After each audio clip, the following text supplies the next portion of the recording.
They told me not to sit at the family table at their anniversary dinner. No warning, no apology, just a cold instruction delivered by my brother as I arrived. One second I was walking in with their gift, the next he was pointing to the overflow seating for extra guests, as if I hadn't been quietly paying for the entire celebration at this restaurant. The room froze when I set down my gift and walked out. No one followed me. Not my parents, not my siblings. And in that silence, something inside me snapped. Not in anger, but in clarity. Because if they truly believed I was just an extra guest, they were about to learn who'd been funding the family and what that mistake would cost. I didn't leave the restaurant right away. I stood in the lobby for a moment, letting the warm glow of the dining room wash over me through the glass doors, the way it used to when I was younger, before I understood what that glow really cost. From the outside, my family looked like the picture of milestone celebration. Crystal glasses catching candlelight, laughter that sounded genuine if you didn't know the price tag behind it. My parents beaming at a table surrounded by their children. Well, most of their children. From the outside, you'd never know one of those children was standing alone in the lobby, holding a $3,000 weekend getaway voucher they'd never use, watching their families celebrate without them. My name is Cameron. I'm 38. And for most of my life, I believed that if I worked hard enough, if I provided enough, if I proved myself valuable enough, I'd finally earn a seat at that table that didn't feel like charity. At work, I'm a CFO. I manage multi-million-dollar budgets, corporate strategies, merger negotiations.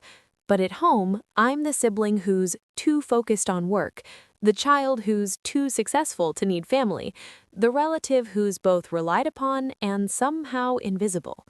My father, Richard, has always been the family's central figure, a businessman in his own mind, someone who built a legacy from the ground up. That's the story he tells. That's the story everyone believes. My mother, Patricia, orbits him like a devoted satellite, amplifying his narrative, smoothing over his failures with creative retellings. Then there's my older brother David, 41, the heir apparent who spent 2 decades learning the business, and my younger sister Amy, 35, the family's social coordinator, the one who plans events and remembers birthdays and makes sure everyone feels included. Everyone except me. It wasn't lost on me that all 3 of them were seated at the main table, the long one with the centerpiece I'd ordered, beneath the string lights I'd paid for, eating the food from the menu I'd approved. While I, the person who'd made it all possible, was being directed to table 12 with my father's former co-workers and distant cousins I'd met maybe twice. Growing up, my parents used to say, "Success doesn't need recognition." I didn't realize they meant my success specifically.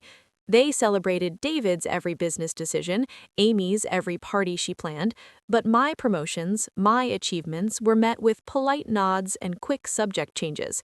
It was as if being good at something made you less deserving of acknowledgement. By the time I was 26, I'd learned the unspoken rules. My achievements made people uncomfortable, my financial stability made me useful, and my presence was optional as long as my checkbook remained available. I worked 60-hour weeks building my career while David managed a business that was quietly hemorrhaging money. I lived in a modest condo while funding the lifestyle my family had grown accustomed to, and I told myself it was worth it because family meant something, because surely they'd notice eventually, surely they'd see. But as I stood in that lobby, watching my brother laugh at the head table, watching my sister raise a glass and a toast, watching my parents smile like their family was complete, I realized something I'd spent 16 years avoiding. They'd never noticed because I'd never made them notice, and tonight, that was about to change. The rest of the evening played out through the glass like a scene I was no longer part of. I could see the servers bringing out the first course, the one I'd selected. I could see Amy stand up with note cards, beginning what was surely the speech she'd been rehearsing. I could see my father's eyes mist up, my mother's hand clutch his arm. I couldn't hear the words, but I didn't need to. I'd read the speech. Amy had sent it to the family group chat 2 days ago, thanking everyone who'd made this possible. She'd thanked David for planning. She'd thanked our mother for her unwavering support. She'd thanked their friends for decades of friendship. My name hadn't appeared once. A server approached me in the lobby. "Sir, your table is ready. We can escort you." "That won't be necessary," I said quietly. "I'm leaving." She looked confused, glancing at the clipboard. "But you're listed as immediate family. You have a seat at table 12, I know." I set the gift bag down on the hostess stand. "Please make sure they get this." I walked out into the October air, the chill hitting me like clarity itself. My car was exactly where I'd left it, gleaming under the parking lot lights, the newest model BMW, a gift to myself after my last promotion. The same promotion my parents hadn't acknowledged because they'd been too busy celebrating David's expansion plans for the business I'd been funding for 12 years. By the time I reached my condo, the numbness had crystallized into something sharper. Not rage, not hurt, understanding. The kind that doesn't come from a single wound, but from finally connecting years of smaller cuts into a pattern you can no longer ignore.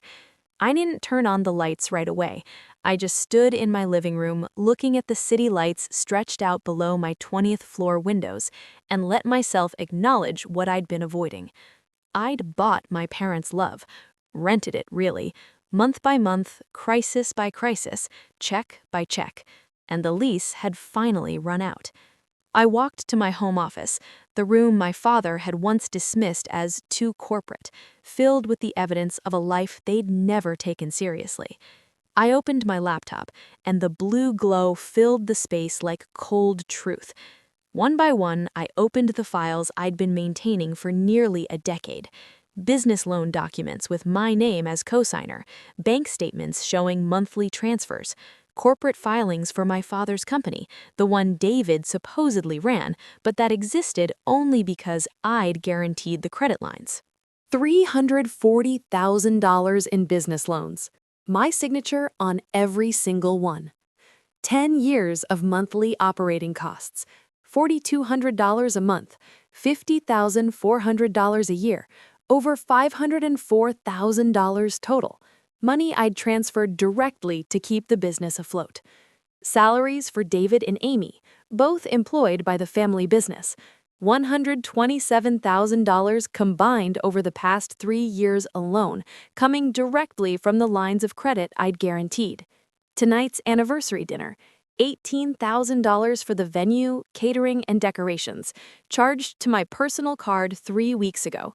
I sat back in my chair, looking at the numbers that told a story my family had been too willfully blind to read. Over $900,000, nearly $1 million I'd quietly funneled into keeping up the appearance that my father was a successful businessman, that David was his capable successor, that our family was thriving. The appearance they'd maintained so well that they'd forgotten who was paying for the paint. I pulled up my email and found the message from David, sent 2 weeks before the party. "Hey Cam, talk to Dad. We're keeping the head table intimate, just Mom, Dad, me, Amy, and the spouses. You understand, right? Space is tight, but we made sure you have a great seat." Table 12, with the strangers. I clicked through to another folder, the business audit request I'd drafted 6 months ago but never sent. As a loan guarantor, I had the legal right to demand a full financial audit of my father's company. I'd held back because I didn't want to embarrass him, didn't want to expose the truth, didn't want to be the one who pulled back the curtain. But sitting in the lobby tonight, watching them celebrate without me, I'd realized something crucial. They were already embarrassed by me. My success, my stability, my very existence made them uncomfortable. So what exactly was I protecting? I updated the audit request with the current date and sent it to the accounting firm. Then I opened the loan documents and drafted formal requests to each bank, exercising my right as guarantor to trigger default proceedings on any loans where the underlying business was insolvent. It wasn't revenge, it was accounting. The confirmation emails arrived within minutes. Automatic replies acknowledging receipt, promising follow-up within 3 business days. By Thursday, auditors would be reviewing books that hadn't been balanced in years. By Friday, banks would be making calls my father couldn't ignore. I closed the laptop and sat in the darkness, feeling lighter than I had in years. The weight I'd been carrying, the desperate need for acknowledgement, for inclusion, for love that didn't come with an invoice, had finally lifted. They'd made me an extra guest, so I stopped being their host. 3 days passed in deliberate silence. I turned off my phone Tuesday morning and didn't turn it back on until Thursday evening. When I did, it lit up like an emergency board. 17 missed calls, 32 text messages, 4 voicemails. I made coffee first, set up my laptop, got comfortable in my chair with the city lights spreading out before me. Only then did I start reading. What the hell did you do? Call me now. Dad's getting calls from the bank. Did you do this? Cameron, this isn't funny. Whatever you're upset about, we can talk. Seriously, call Mom. She's really worried. This is so immature. My father's voicemail, voice shaking. Cameron, I don't know what's happening, but the bank is saying you requested an audit, that you're questioning the loans. Please call me. We need to sort this out. My mother's text. Your father worked his whole life building this business. I don't understand why you're doing this. Please, honey, let's talk. And then, the one that told me everything I needed to know about what they'd discovered, from David. The accountants are here. They're saying the business is insolvent, that we've been operating at a loss for 7 years, that without your guarantees, we would have closed in 2016. Why didn't you tell us?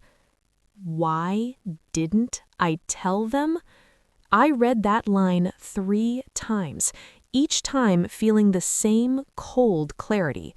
7 years of propping up a failing business, 7 years of watching David take credit for success that existed only in my bank statements. 7 years of my father's pride being funded by my silence. And David was asking why I hadn't told them? The phone rang. My father's name appeared on screen. I let it go to voicemail, then listened to his message on speaker. Cameron, please, the banks are threatening to call the loans. They're saying the business has no equity, that we need to talk. This is my life's work, your brother's future. Please call me back. Your brother's future, not our future, not my future, my brother's. I deleted the voicemail and opened a new one from the accounting firm. Their preliminary findings confirmed what I'd known for years. The business had negative equity of approximately $240,000. It had survived only through continuous capital injections. My capital injections. Without my guaranteed credit lines, it would have been insolvent by 2017.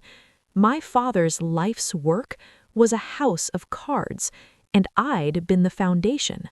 The next call came Friday morning. Not from my parents this time, but from my father's attorney, Malcolm Chen, a lawyer I'd actually recommended to my father 5 years ago when he'd needed help with a contract dispute. Cameron? Malcolm's voice was carefully neutral. I'm calling on behalf of your father. He'd like to set up a meeting, him, your mother, your siblings, and you, somewhere neutral, to discuss the situation. The situation? I repeated. The audit results and the loan defaults you've initiated. I haven't initiated defaults, I said calmly. I've exercised my right as guarantor to request full financial disclosure. The banks initiated default proceedings based on what that disclosure revealed. Silence. Then, your father would like to explain. I'm sure he would. I looked out my window at the morning sun catching the buildings downtown. Fine. Meeting next Tuesday, 1 p.m., at the Capitol Grill, downtown location. Private room. That's the same restaurant where they celebrated their anniversary without me at the head table. Yes, I'm aware. Malcolm exhaled. Cameron, they're your family. That's what I'm trying to determine, I said, and hung up. I spent the weekend preparing, not emotionally, that work was already done, practically. I compiled every document, every bank statement, every loan agreement, every transfer receipt into a single folder. 16 years of financial history, organized chronologically, highlighted for easy reference. On Monday, I visited my own attorney, Sarah Rodriguez, a woman who'd handled my estate planning and had warned me years ago about the risks of co-signing business loans for family. She reviewed my documentation with the focused intensity that made her worth every dollar I paid her. "This is thorough," she said finally. "You have every right to trigger these provisions. The question is, what outcome do you want?" "I want the truth on record," I said. "I want them to acknowledge what I've done, and I want boundaries that don't require a legal team to enforce." She nodded slowly. "Acknowledgement is harder to guarantee than financial settlement, but we can try." Tuesday arrived with unseasonable warmth, sunlight streaming through my windows like a stage light.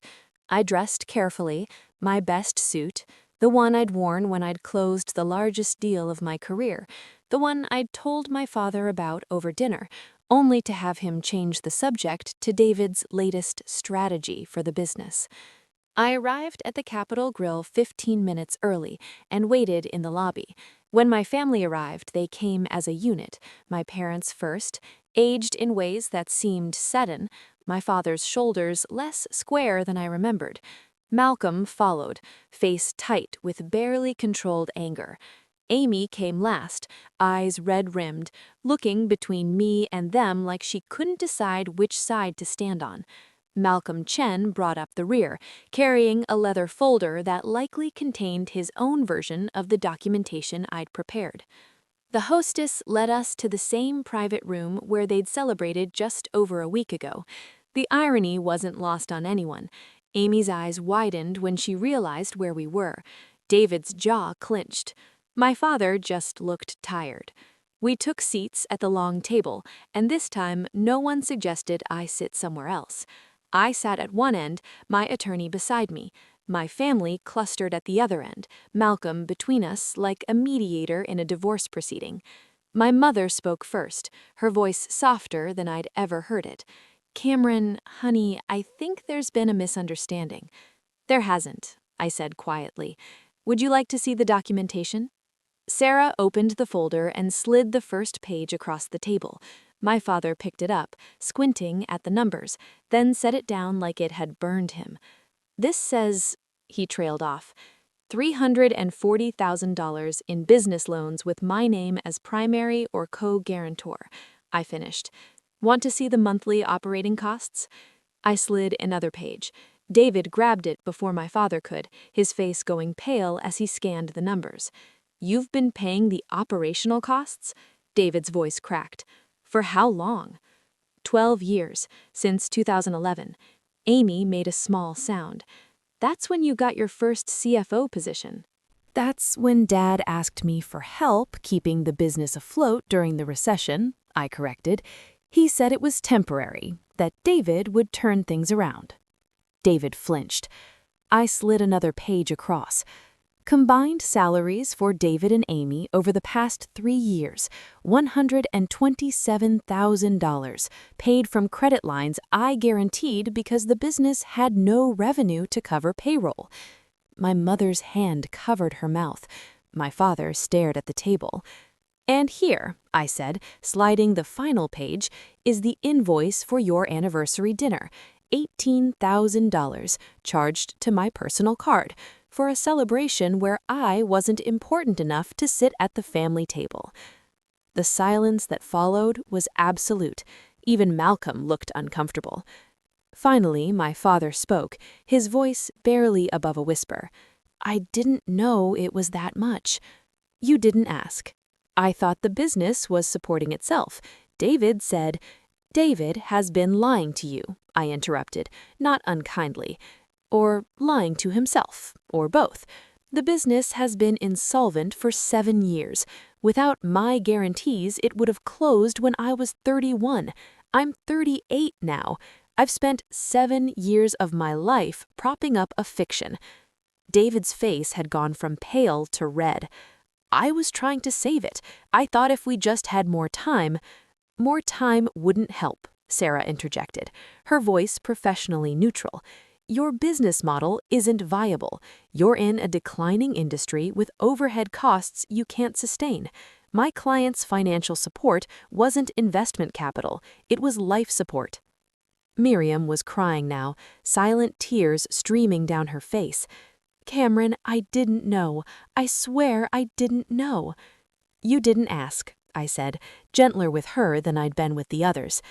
None of you did, because it was easier not to know, easier to let me handle it, easier to keep me at arm's length so you didn't have to acknowledge what I was doing. My mother finally found her voice. We never meant to take advantage. But you did. I met her eyes, saw her flinch. For 16 years, you've treated my success like a resource to mine rather than an achievement to celebrate.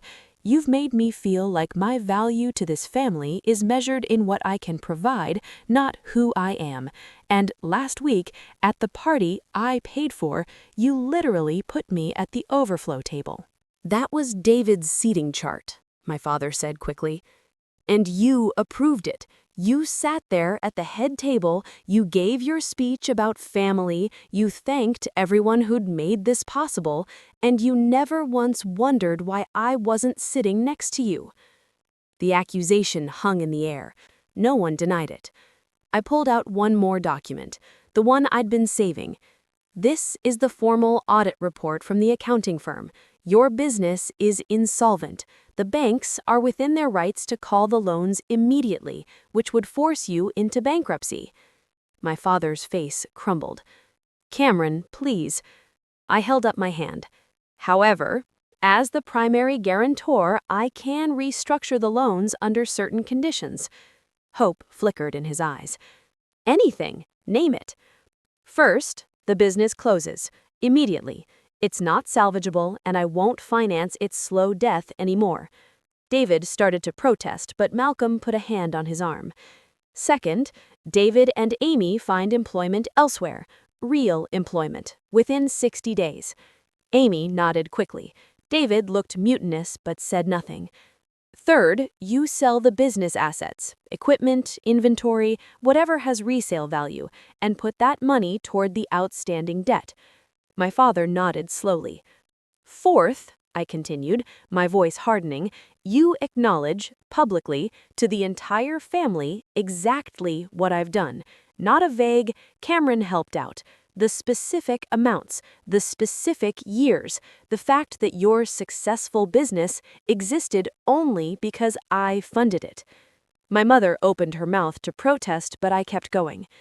And fifth, we establish boundaries. Real ones. I'm not your backup plan, your emergency fund, or your invisible support system. If you want a relationship with me, it's as family, not as a financial resource. And that starts with treating me like I matter, even when you don't need something from me. I sat back, watching them absorb the terms. And if we don't agree? David asked, voice tight. Sarah answered before I could. Then my client allows the defaults to proceed naturally. The bank seize assets, you declare bankruptcy, and everyone's credit is destroyed, including Cameron's, which is why she's offering this alternative. It's not really an offer, then, David muttered. It's an ultimatum. No, I said quietly. An ultimatum implies you have something I want. This is just me drawing a boundary I should have drawn 20 years ago. You can accept these terms, or you can refuse them. Either way, I'm done being your silent benefactor. My father looked older than I'd ever seen him. You'd really let us lose everything? Dad, you've already lost it. You lost it in 2016. You just didn't know because I caught you before you hit the ground. But I can't hold you up forever, and I won't hold you up while you pretend I don't exist. Malcolm cleared his throat. These terms seem reasonable, given the circumstances. Richard, Patricia, I'd advise you to accept them. My father looked at my mother. She looked at her hands, folded on the table. Finally, she nodded. "All right," my father said, voice hollow. "We accept." David made a sound of disbelief, but when Sarah slid the formal agreement across the table, my father signed it without hesitation. My mother signed next, her hand shaking. David and Amy signed last, David's signature sharp and angry, Amy's barely legible through her tears. I signed at the bottom, countersigned by both attorneys, making it official. "The business will close by the end of the month," I said. "You'll make the announcement to the family at Sunday dinner. I'll be there." "At the head table?" my mother asked, the question barely audible. I studied her face, looking for sarcasm but found only exhaustion. "Yes, at the head table." I stood, gathering my folder. Sarah stood with me. Before I left, I turned back to my family, sitting in a room that suddenly felt too large for them. "For what it's worth," I said, "I didn't want it to come to this. I just wanted you to see me, really see me, not as a solution to your problems, but as a person who's been sacrificing for you. And when you seated me at table 12, I realized you never would, not unless I forced you to." I walked out without looking back, the same way I'd walked out of their anniversary dinner. But this time, I wasn't alone. Sarah walked beside me, and the weight I'd been carrying for 16 years stayed in that room behind me. The aftermath unfolded exactly as predicted. My father's business closed 3 weeks later, the announcement made at a family dinner I attended, seated between my mother and father at the head of the table. The extended family was shocked. Some were sympathetic. Others, particularly those who'd benefited from the illusion of our family's success, were coldly angry. David found a job within 45 days, a middle management position that paid half what he'd been earning at the family business. It was honest work, and for the first time in years, I saw something like humility in his interactions with me. Amy took longer, but eventually found a position in event planning that actually suited her skills. She called me one evening, 3 months after the diner meeting, just to talk. Not to ask for anything, just to talk. It was the first time that had happened in a decade. My parents downsized, selling their house and moving to a smaller condo. My father struggled with the loss of his business owner identity, but my mother adapted with surprising grace. She started volunteering at a local community center, finding purpose that didn't revolve around propping up my father's ego. As for me, I took the money I would have spent on their next 12 months of expenses and donated it to a scholarship fund for first-generation CFOs, students who came from families that didn't understand their success, who felt isolated by their achievements, who needed someone to tell them that their worth wasn't measured by what they could provide. The first recipient called to thank me, her voice shaking with emotion. "You don't know what this means," she said. But I did. I knew exactly what it meant to feel seen, to feel valued, to feel like your success was something to celebrate rather than a resource to exploit. 6 months after that dinner, my father called me, not to ask for anything, just to say he was proud of me. The words were awkward, unpracticed, like a language he'd never learned to speak fluently, but they were real, and for the first time in 16 years, I believed him. I didn't get my family back, not the one I'd imagined, where love came freely and acknowledgement wasn't contingent on crisis, but I got something better. I got honesty, boundaries, respect, earned through the hardest lesson I'd ever taught them. And I got myself back, the version of me that existed before I learned to measure my worth by what I could give, before I traded dignity for inclusion, before I believed that love required me to set myself on fire to keep others warm. Standing in my condo now, looking out at the city lights that stretch toward a horizon I'm finally ready to reach for, I understand something I spent 38 years avoiding. You can't buy belonging. You can't fund your way into being cherished. And the people who love you only for what you provide don't actually love you at all. I didn't win a battle against my family. I just stopped fighting a war I should never have enlisted in. If this story echoes something in your life, share your thoughts below. And if you want more true family dramas and endings that finally make sense, hit subscribe so you don't miss the next chapter.